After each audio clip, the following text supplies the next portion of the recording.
Welcome to the XY Advisor Podcast, a global community of financial advisors sharing and learning with one another to drive the positive evolution of financial advice. To get involved, go to xyadvisor.com or simply download the XY Advisor app.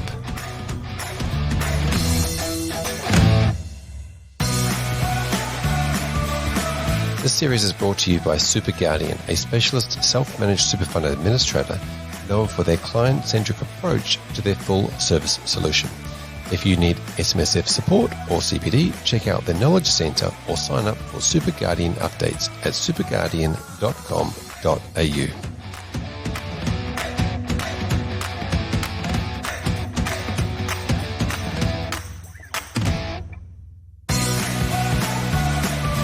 Welcome back to the XY Advisor Podcast. I'm Fraser Jack, and today we're talking all things in and around self-managed super funds. And specifically today, we're deep diving into the concept of what happens during an audit. What are all of the bits and pieces around auditing, the pain points and the things that go right and the things that go wrong. And so I'm joined today by an amazing auditor, Shelley Banton. Welcome. Thank you, Fraser. Good morning or good afternoon, everybody. Yeah, fantastic to have you along. Now, do you want to give the listeners a quick overview of you and the business that you're working with at the moment? Yes, I'm head of education at ASF Audits.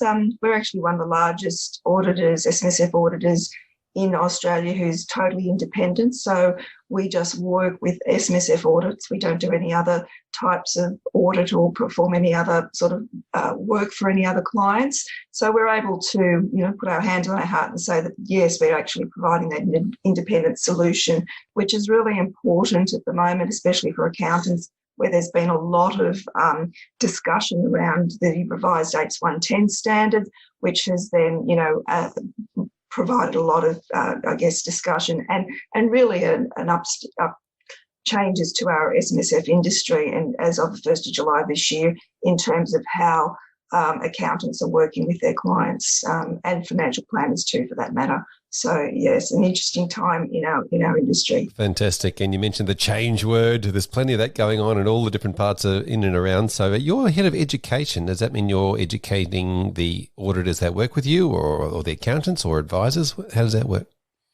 Pretty much putting out education pieces to the industry, obviously internally and also to our clients as well. But the more that we can get out information about making sure, compliance in SMSF audit, in SMSFs are there from day one, it will make our job easier at the end of the day. And it also makes our accounting and financial planning clients' lives easier as well. So it's all about making sure that audit process goes smoothly and as easily as possible without too many queries. And if we can, get that message out, that's going to make everybody's lives easier, and also be able to make sure that when all that work comes in at the end of the year, that we all meet our lodgement deadlines. Yeah, fantastic. And I like the way you said making lives easier. That's certainly something that we all need. And tell us about your background. How did you get into this role? Oh, okay. From a very sort of a different place. I guess I've had a bit of a varied background. I've worked for corporates, worked for Citibank, Combank, perpetual funds management. So I've sort of come from that era and then sort of moved into audit through managing a workers' compensation wage audit business in Newcastle, actually, where I currently live. And then we were looking at how that industry was moving and saw other opportunities in SMSF audit, and then decided to look into that. And in about 2006, I opened a business, Super Auditors, that focused on SMSF audit. We were the first audit firm in Australia to provide like a client portal for our clients, and we had our streamlined online portal that was secure, that enabled clients to just get in and upload documents easily and quickly, which doesn't sound like it's so amazing now, but back then it was, first in the industry, which was really exciting. And then in 2017, we merged with ASF Audits, and I've been with their team ever since. And I'm now head of education, as I said, in terms of trying to get the message out there and getting funds compliant so it makes everybody's lives easier at audit. Oh, fantastic. I love a good early adoption to technology story. I think it's it's right up there with one of the things that I enjoy, like seeing companies, push themselves and go outside the box and really just think about their clients from that point of view and go, well, what's the best thing and easiest way for my client to get this information back, which is kind of still a problem that exists today in many audits, I guess, clients getting information back. Yeah, and look, you're absolutely right there. And what we've done at ASF Audits is we've actually developed a system whereby it's a one-click audit system. So if you're using the administration software, one of the three big ones, BGL, Class, and Super Essential, you're able then to go into that software, basically click a button because we've already set up the APIs between us, our system and that software, and basically just upload that audit straight to us. So it makes it really easier, and we're trying to get to that concept of one click and understanding how the data feeds work in those particular platforms, and also then using that data feed as a source of truth. So the amount of information that we're then asking our clients for at audit becomes significantly less as well. Yeah, that sounds pretty good. One-click audit process. Sounds like a dream, actually. Well, dreams come true, and we continue to refine it, so it's very exciting. Fantastic. And you mentioned the word your clients, but also earlier on you sort of mentioned the advisors and the planners and the accountants being your clients. It's a tricky one, isn't it? Because at the end of the day, your client is the trustee. Which is often the client, plus also the advisor and the planner and the accountant. They're all sort of that realm of clients. Do you want to let us know how that works? Sure. Well, I mean, obviously the trustee, as trustee of their super fund, has the choice in who they have their funds audited by. But in most cases, they've got a relationship with their accountant or financial planner, and it's much easier for them to obviously have their accountant coordinate the audit of their fund. And I guess that's where that relationship comes in, through to SMSF audit firms like ourselves, because we're able to talk to the accountants in our own language, which makes it easier because we get the responses quite easily without having to talk to the trustees. And there's a lot of switched on trustees out there, but the majority of trustees wouldn't understand the types of questions we would be asking at audit, and also understand the type of information we would be requiring to make sure that we could tick off that particular aspect. Yes, very much. It's very much a three-way marketplace, I guess, isn't it, from your point of view? And you really have to, I guess, communication becomes the vital key for that.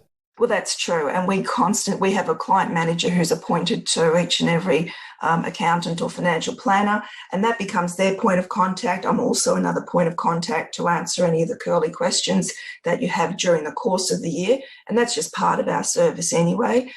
So if you ring up and you have an issue with a fund, we don't necessarily need to know all of the details about the fund. We can just have a general conversation about an issue that might be happening, so that we're able then to provide that assistance during the year, so that when it gets to audit, it isn't, the horse is already bolted, it isn't an issue, and it doesn't become a compliance problem at the end of the day. So I guess there are always going to be those cases where, we can't do anything because that has happened, but what we can then do is work with the client to make sure that there's a rectification process put in place, so that the ATO understands and can see that the trustee is trying to make amends and making sure that their fund returns to the path of compliance.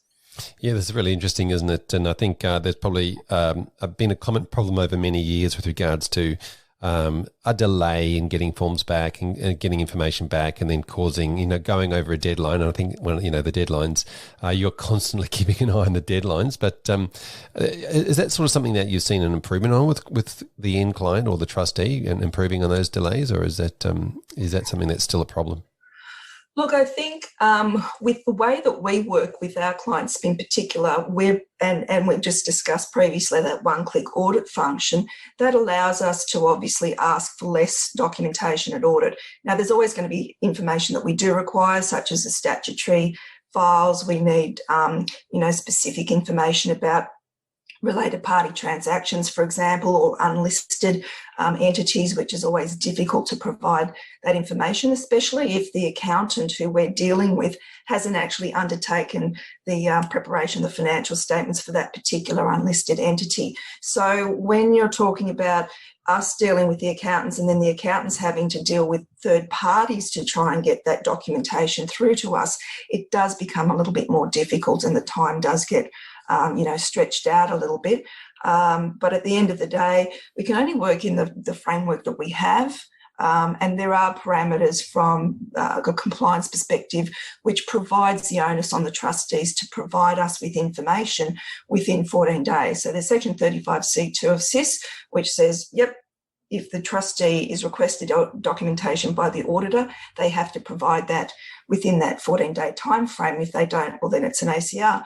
But the question is then, Fraser, who is that point of contact? If we're providing that information to the accountants or the financial planners, how then do we know at what point they're then passing that information on to the trustees? So we do have to, work together and have a great relationship and make sure that that continues so that we can keep that ball rolling and make sure that we also meet our professional obligations at the end of the day. Yeah, exactly. And your professional obligations are such where, auditors are starting to getting dragged into determinations and cases, aren't they? There's been a couple of cases where, or legislations where auditors are now being liable. There were two cases in particular back in 2018 where there were two auditor litigation cases where between the two of those cases they were awarded, I think it was in excess of $2 million because the auditors were held liable for the losses in those funds.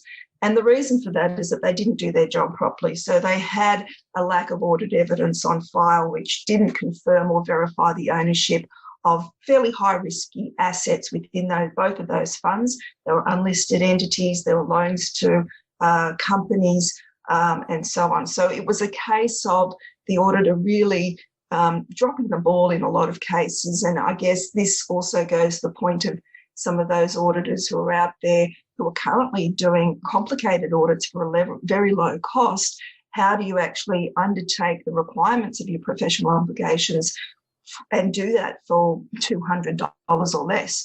The answer is you simply can't. And you're going to cut corners and potentially you're going to end up a litigation case and you're going to appear on the front pages of SMSF Advisor and whatnot in terms of being, hauled across the industry as an example. So, and I don't think it's the last two cases that we've seen. These things just take a lot of time to gel. And interestingly enough, it's not only going to be from the trustees that we're seeing this litigation happen, it's also going to be from the beneficiaries, because if the beneficiaries then inherit what they consider, kids inherit what they consider to be, a dud fund, they're then going to be looking for ways in which to work out, hey, how did this happen? Did everything go according to how it was supposed to? They're going to go and look and engage a high-profile SMSF lawyer who's then going to start right from the very first trust deed to make sure that everything in that fund from day one had been audited correctly, and that all of those professionals involved with the administration and the operation of that fund, including notwithstanding the trustees' involvement, have done their jobs right. And when they haven't, obviously that's when we're going to have litigation cases. Yeah, this is the concept I call the compounding liability conversation around the concept that you get paid to do an audit this year, and advisors get paid for the advice and accountants charge fees during this year, but the liability continues on year after year, and so if you've got if you're auditing 100 cases a year, then all of a sudden that compounds over time.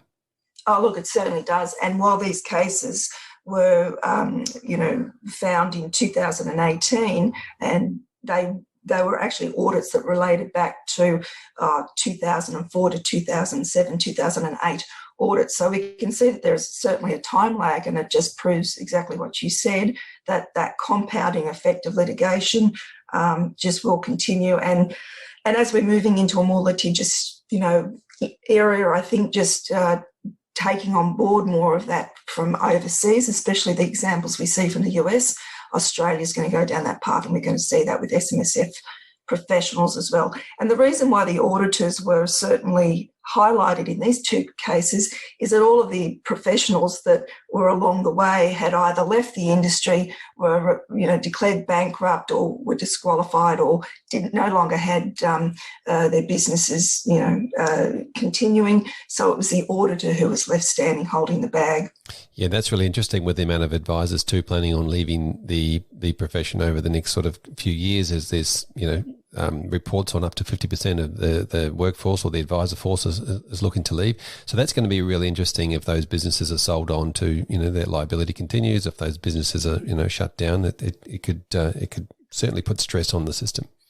Yeah, and certainly too, if you're the advisor in charge, obviously, of your clients, and you're the one forging that relationship with the auditor, if you're recommended that your clients use an auditor who is cutting corners, who is just rubber stamping, that obviously becomes a liability for you as well. Because, the old saying is you always get what you pay for. So yeah, yes, and I imagine it in a business where that's happening, it's not just happening to one client, it's happening to a lot of them. Yes, exactly. Now, you mentioned related parties a couple of times and also unlisted entities. And, when we talk about some of the things that can really go wrong inside some of the audits that you see, are they sort of the top couple of things apart from, missing dates? So are they the things that you see the most and that you come up with problems with? Yeah, in terms of those sort of more complicated assets, for sure. I mean, the types of contraventions that are most regularly reported to the ATO are those of in-house assets and loan to members.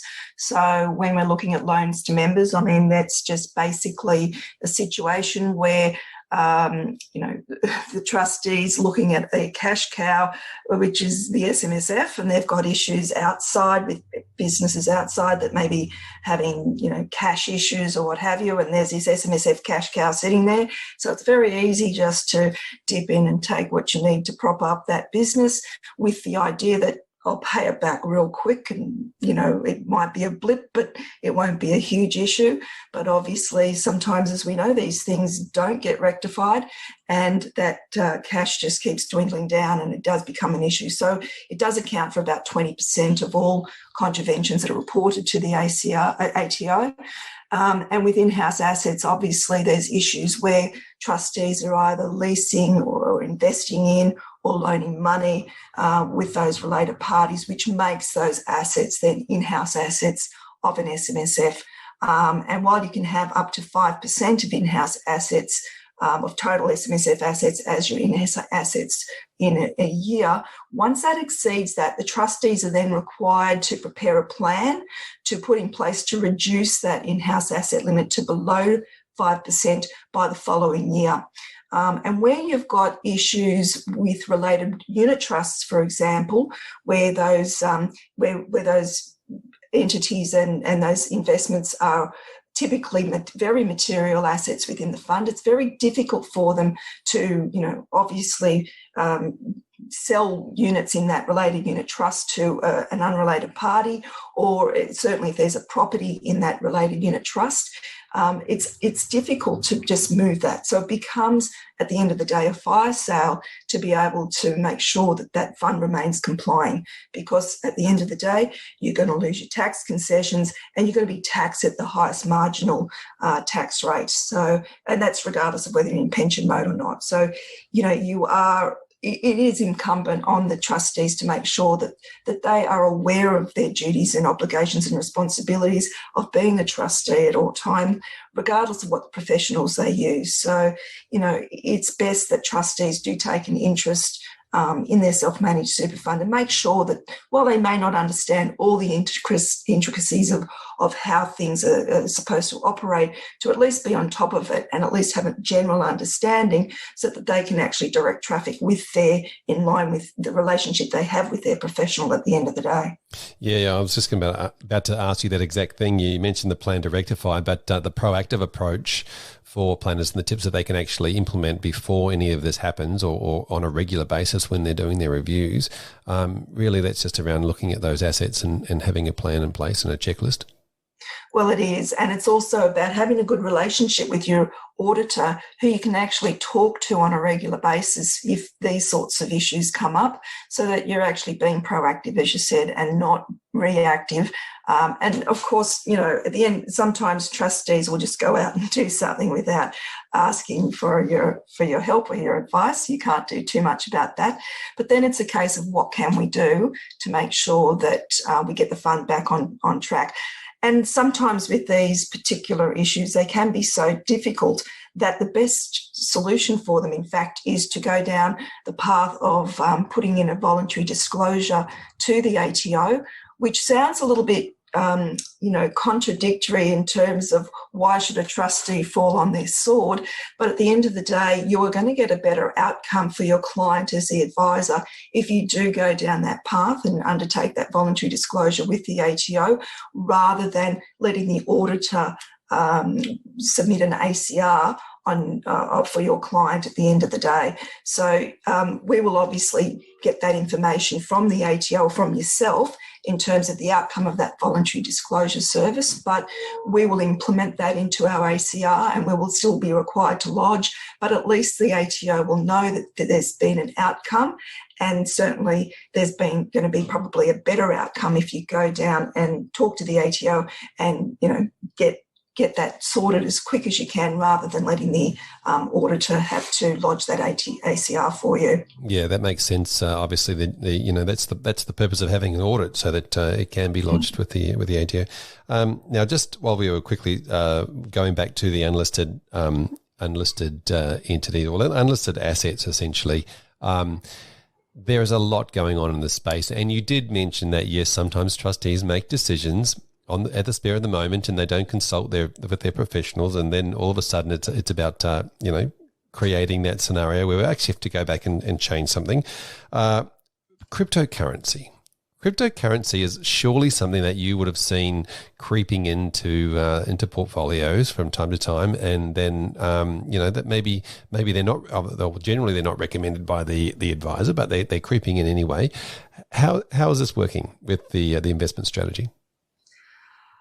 Well, cryptocurrency is a new asset class that we're seeing coming through. It basically is enabling, decentralized applications to work on the internet. So it's got the blockchain behind it. It's very sophisticated technology that lives behind these cryptocurrency assets. But at the end of the day, the reports that we're getting at audit are very unsophisticated. So there's a little bit of a disconnect between what is happening behind the scenes and what we're finding, the documentation we're getting, which makes it difficult for us to be able to rely on that as sufficient appropriate audit evidence at audit time.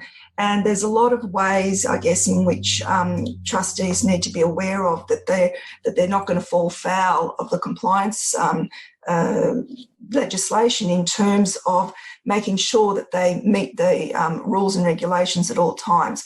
So the types of things they can't undertake is, related party transactions with cryptocurrency. So they can't lend crypto to a related party or to a member, which is a breach.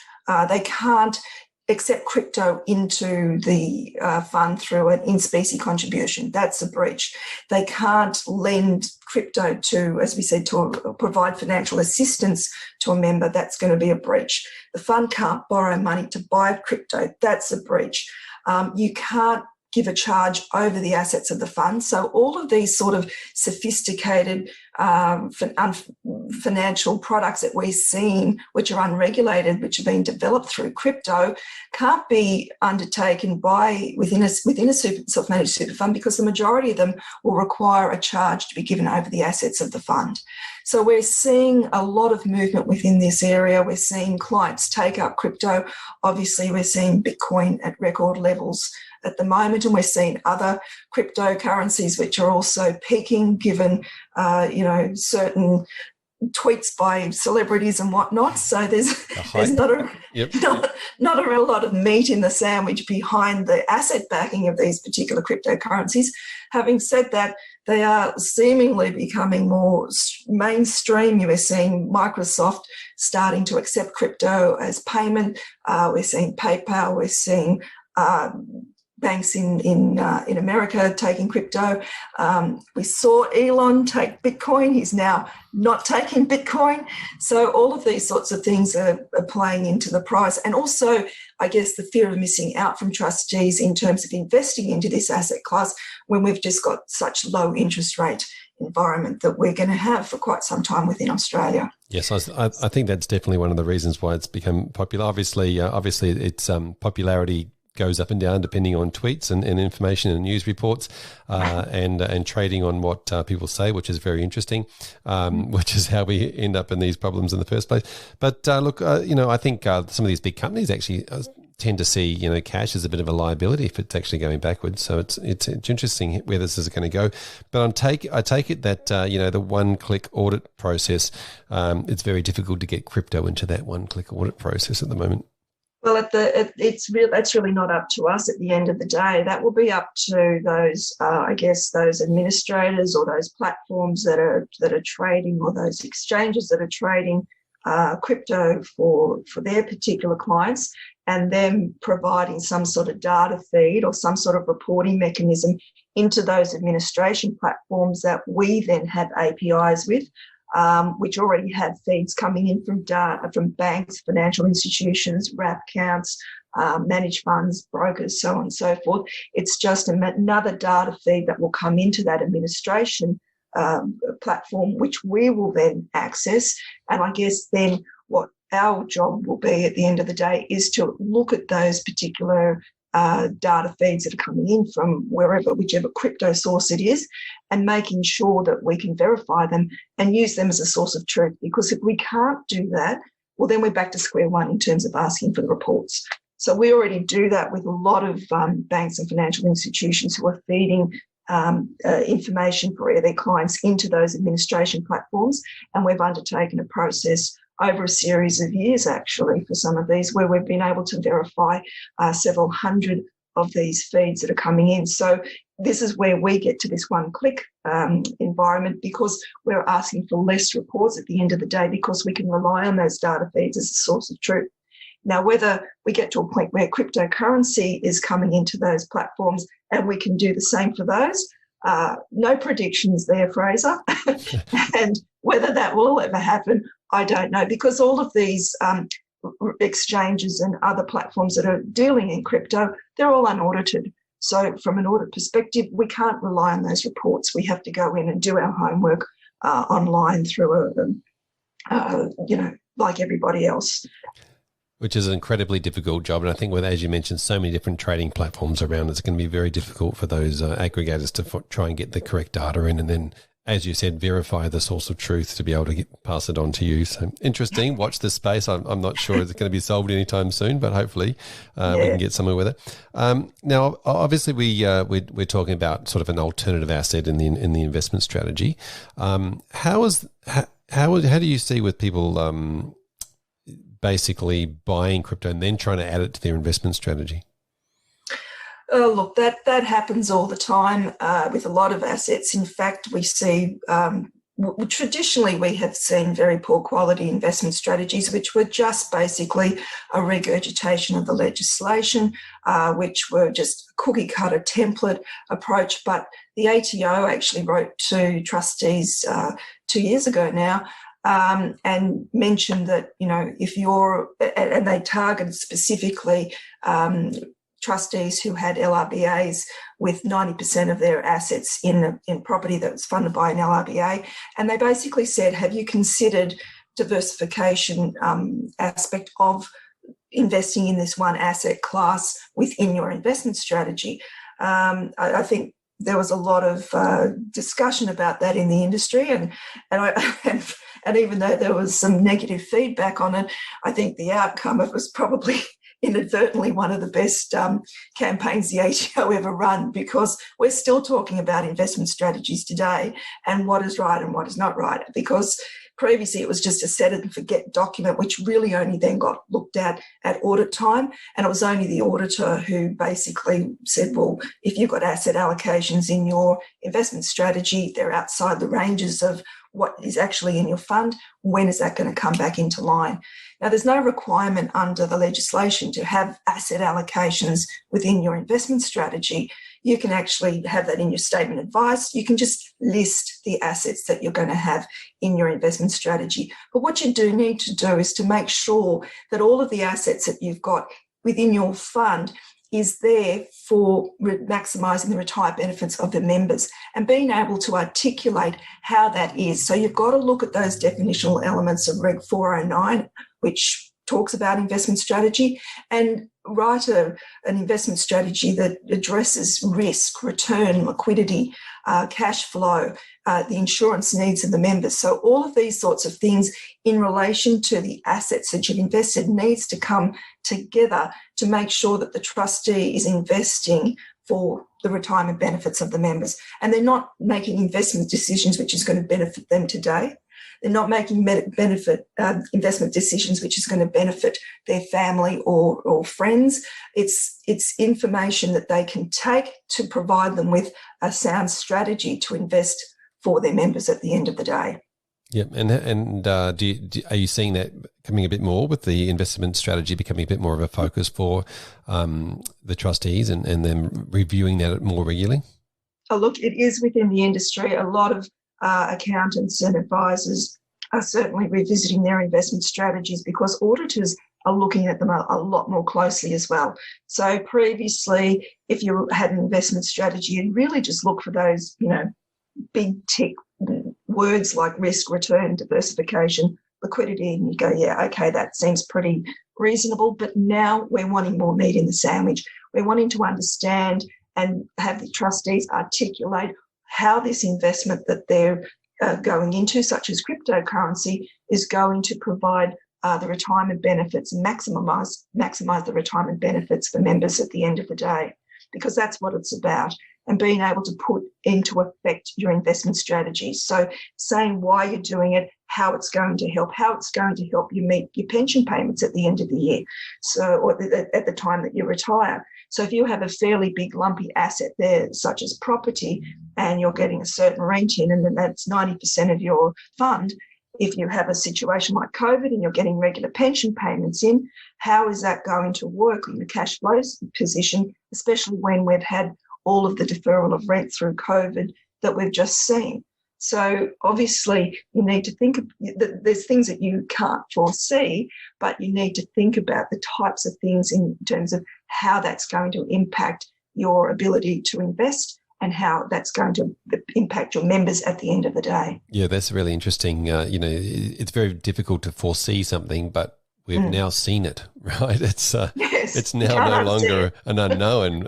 So it's certainly one of those things. But it'd be interesting to see if investment strategies are changed like that now that they can see them.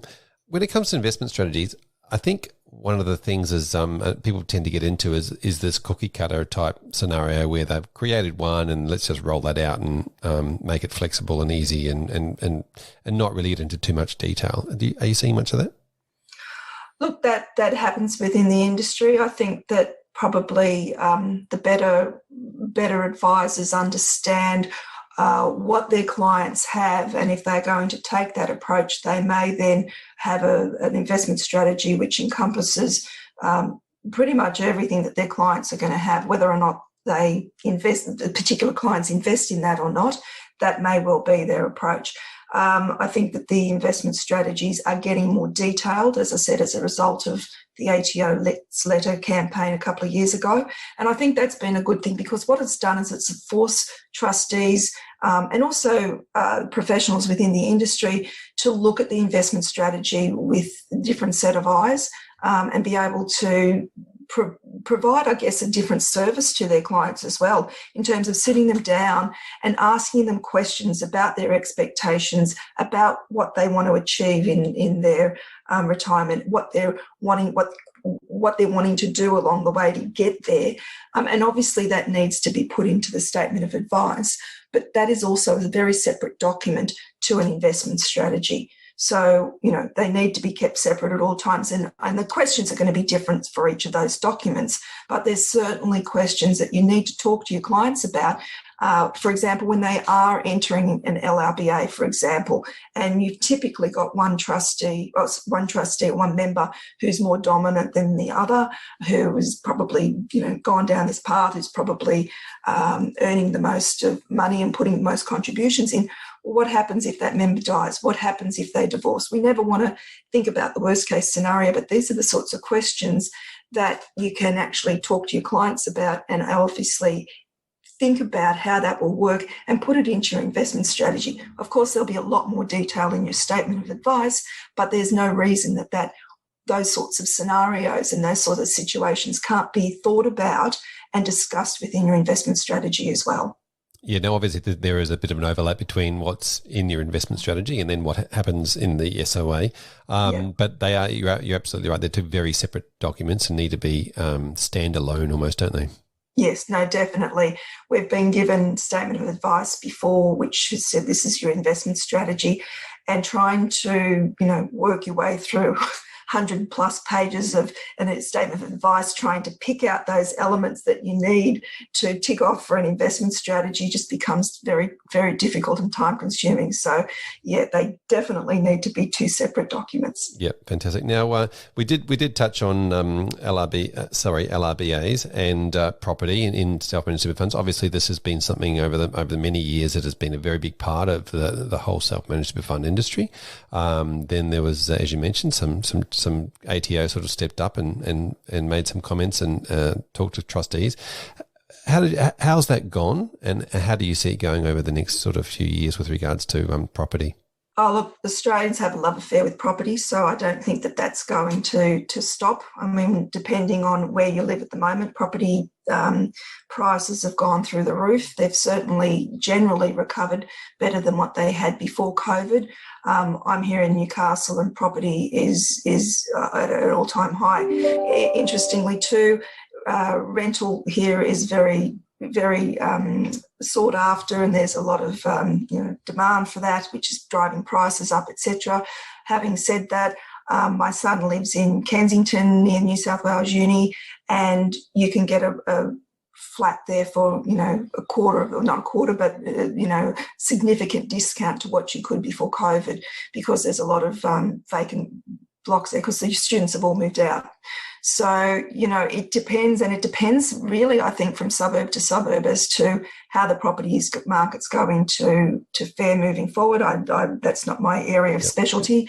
From our point of view, we need to have evidence of market value for property to be able to obviously sign off compliance with Reg 8.02B. And that can be difficult at the moment. Certainly during COVID, when the lockdown was happening, it's difficult trying to get a real estate agent to come and give you a curbside valuation of your property. The ATO has interestingly now come out and said that if you do get a curbside valuation for your property, you also have to have that curbside valuation list the comparable properties that real estate agent has used to come up with their valuation. So typically we would just see a one-pager that just said, yep, been around, here's the price. It's somewhere between $1.1, $1.3 million. So you take 1.2 and you'd be happy. Now we need to see that real estate agent list whatever comparable properties that were sold in that area, which was used to come up with that valuation. So it's also about getting that information to be able to look at the methodology that was used to be able to come up with that. And we need to be able to sign off on that and make sure that that's in place. And we can understand that. And we're looking at those source documents at the end of the day. So there's a change in terms of what we're looking at in terms of audit, and that comes from the ATO, from the regulator, and that changes every year as well. So, for example, if we're looking at an online valuation, which the ATO says that we can use, some of those standard deviations from those online valuations can be quite significant. So if you've got one that says the property value is between 400 and 800,000, you can't take 600,000 as the midpoint and go, yeah, I'm happy with that. That's deviation is more than 10%, and therefore it's not acceptable. We also need to make sure that that report has a list of comparable properties within the area so that we can understand that the valuation range is, reasonable and has been based on a sound methodology. Yeah, this is really interesting because often it's, real estate agents are, I guess it's not necessarily a valuation where it's done by a valuer, for example. And I think probably commercial property is one of these areas that is very difficult to run off. But I was just sort of going to mention or ask around the idea of the real estate valuation. How is there when does it become a property valuer that you need to get involved? Well, I guess when the property is complex or you just can't get a valuation undertaken by a licensed real estate agent, there is an ability for the trustees themselves to do a valuation. But once again, they need to do their homework and they need to provide us with a list of at least 3 comparable properties that have been sold within that area so that we understand that the valuation that they've come up with is, reasonable and based on a sound methodology. So without that, sometimes you just get a minute that says the trustees have reviewed the sales in the area and the valuation is $500,000. Not acceptable at audit. We need to have that source documentation to show us exactly how you came up with that valuation. We just can't take it on face value. We need to make sure that we've also got that on audit file as well, because lack of market valuation evidence on audit file is one of the main reasons why the ATO is referring SMSF auditors to ASIC for disciplinary reasons. Yep. So it's become a very big issue. And market valuation is used to make sure that obviously pensions are being paid correctly, make sure that the cost of unlisted entities within a super fund is listed at market value, because that's a way in which you can get around those in-house asset 5% limit. And making sure, and under Reg 8.02b now, that all of those assets are valued at market value. So there's a few reasons there, and it's the reasons why that valuation or that regulation came in as a reportable valuation back in 2014. Yep. Now, as I think about the trends in self-managed super funds, obviously there was there's been huge spikes in popularity, and there's also been some moments where, I guess a lot of people were winding up their funds. I guess a couple of parts to this. One is I'm interested in saying, when it comes to winding up funds and those sorts of things, what are your tips around that for planners, and how do they really approach that? And secondly, I was going to ask you really around the idea of where is the trend at the moment? Oh, look, I think that there's always a slight fluctuation with wind-ups in terms of, it goes sort of either side, but pretty much it's, whatever wind-ups we're seeing new establishments as well. And that's where I'm saying it's a fairly flat sort of a scenario from that point of view. Even when we're seeing small spikes in wind-ups, it's really then a timing issue as well, which is sort of rectified the following year from the ATO stats. So the wind-ups, while we're seeing a little bit of fluctuation, pretty well, have been steady for the last few years, I think. In terms of the information that's required at audit, obviously we need to have financial statements that show that there's no assets in the fund, member statements are zero. There may be a few assets which is offset by future payments out to members, which might be things like accrued expenses such as accounting fees or audit fees or things like that. But we need to make sure that there's zero assets in the fund at the end of the day, which is shown on the member statements and therefore reflected in the financial statements as well. One of the things which is really difficult is obviously where there's been a request to wind up obviously before 30th of June, simply because once it rolls into that other year, you're up for another set of fees. And you've got a situation where the request has been made, say, early June, but it doesn't take effect until after the end of the financial year. Now, it depends is the answer to what you're going to ask, which is that okay or not, I guess? And the answer is it depends, because it depends on when it happens. Like if June 30 was on a weekend and we could see that request had been made on a timely basis, but for all other reasons, apart from, banks and their archaic systems and the inability to process things on time for various reasons, which we don't have enough time to talk about today, obviously, Fraser. But it may well just, spill over into that first day or two of the following financial year. We can probably understand how that happens. But if you've got a term deposit that's still sitting there in the 30th of August, the following financial year, and they're trying to wind up the fund on the 30th of June, that's probably a little bit of a disconnect, which we're sort of going, you know what, that's not actually going to work. The fund has not wound up. We can't sign off that there's zero assets in the fund at 30th of June. It simply can't happen. So we look at these sorts of things and make sure that everything's come out. You don't necessarily have to wind up the bank account simply because there may be some other dividends or there may be some other things which are coming into the fund. So that's not mission critical. You can do that if you like, but we're not looking for that at audit particularly.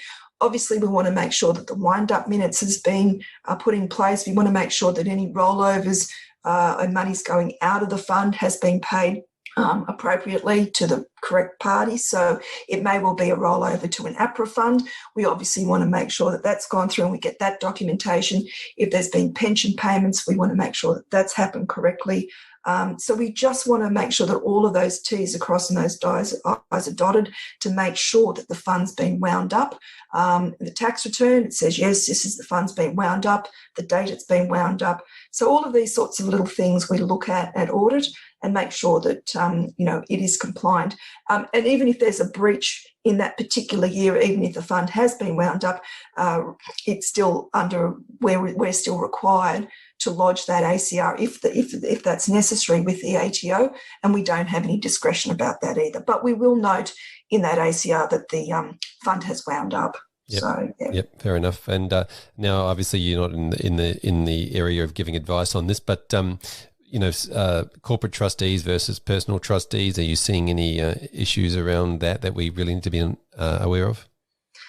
Look, there's certainly been a swing towards establishing corporate trustees, which is probably, from an administration point of view, the easiest option to go down. Obviously, trustees probably have a dislike of spending money, but at the end of the day, they find it difficult to transition, I guess, from an APRA fund over to an SMSF in terms of expenses, because in an APRA fund, you're just seeing an MER, you're just seeing an expense in that APRA fund. Whereas in a SMSF, it's real dollars coming out of your fund. And obviously there's percentage there, in the higher balance you've got, the lower percentage you've got MER in your own sort of fund. But at the end of the day, it is a slight different mindset from a trustee's point of view, or from a member's as an APRA fund moving into a trustee of an SMSF, because then you're responsible for, paying all those expenses yourself. So moving from into corporate trustee makes sense, even though there's a cost involved there, because what that means is that when you have a change of members or a change of trustees, it's easy to transition them in and out. You don't have to go in and rename all of those particular assets that you've got in the fund. You don't have to go to Computershare. You don't have to go to Link Market Securities. You don't have to go to whichever platform you're using and rename the trustee of that fund. Even though the beneficial owner of the super fund's the same, the trustee will have to be changed. And obviously, if you've got individual trustees, if you've got a trust deed, that trust deed will typically have to be updated for that new trustee to come in. If you've got, and that will depend also on the contents of that trust, the original trust deed, as to whether it requires a new trustee. So there's a whole lot of things you need to consider, which when you have a corporate trustee, it becomes less of a pressure point. So you don't have to do any of that. You can move directors in and out of a corporate trustee with relative ease without having to change all of the trustee names of all of your assets. Although when you do have a new trustee, at all times you do have to have the trustee sign an ATO trustee declaration form within 21 days of them being appointed a trustee or a corporate or a director of a corporate trustee. Yeah, fantastic. Well, Shelley, thank you for coming and chatting us today about all different things around the auditing process of the self-managed super funds. Now, as the head of education at AFS Audits. Tell us about how can somebody get hold of you if they want to continue the conversation or ask you some questions? Oh, look, the first thing to do, they can get in touch or access our website, www.asfaudits.com.au, and they can certainly contact me if they like. They can contact you through the show, and I can certainly pass their details on to me, and I'll be happy to have a chat with them. Even if it's just a case of you've got this particular issue, I'm happy to help as much as I can and be able to get funds back onto being compliant and getting rid of that fear factor that people have to sleep with and live with every day. So let's make things easier. I love it. I love the attitude of getting funds back into being compliant, and I love the fact that you're passionate about that too. By the way, it's sort of it's very unique, skill set to be to be doing, and the fact that it's right in your wheelhouse is fantastic. So fantastic. If somebody wants to get a hold of you, we encourage them to jump on ASF. I think I said it the wrong way around before, but make sure we get that right. And thank you so much. I really appreciate it. Thanks, Fraser. Thanks, everybody. It's been a pleasure to be here today. Really enjoyed it. Well, there you have it. Another episode of the XY Advisor podcast. I'm Fraser Jack and joined by Emily Blanche. Hey, Emily. Hey, Fraser. How are you? So cool. So I'm wonderful. Thank you for asking. So this is our awesome time of the week where we get to chat about some stuff that's going on within the community and give some shout outs. It is. All right. Let's give a shout out today to Dylan Banton. So he's posted, or started, I should say, a couple of really great discussions on the platform, which have generated a lot of comments and input from other advisors. One in particular centered around a poll even on ongoing service arrangements. He was keen to get a sense check from others to find out what they're doing with their ongoing service arrangements, given that it's changed a lot in the industry over the years, and how people are tackling this in their business and what they offer their clients and the types of arrangements that they have. There's like 30, 40 plus comments in there, everyone giving their 2 cents, weighing in. It's just a really great discussion. So Dylan, thank you for sparking a couple of great conversations in amongst the community. I know it's definitely generated a lot of value and helped plenty of others too.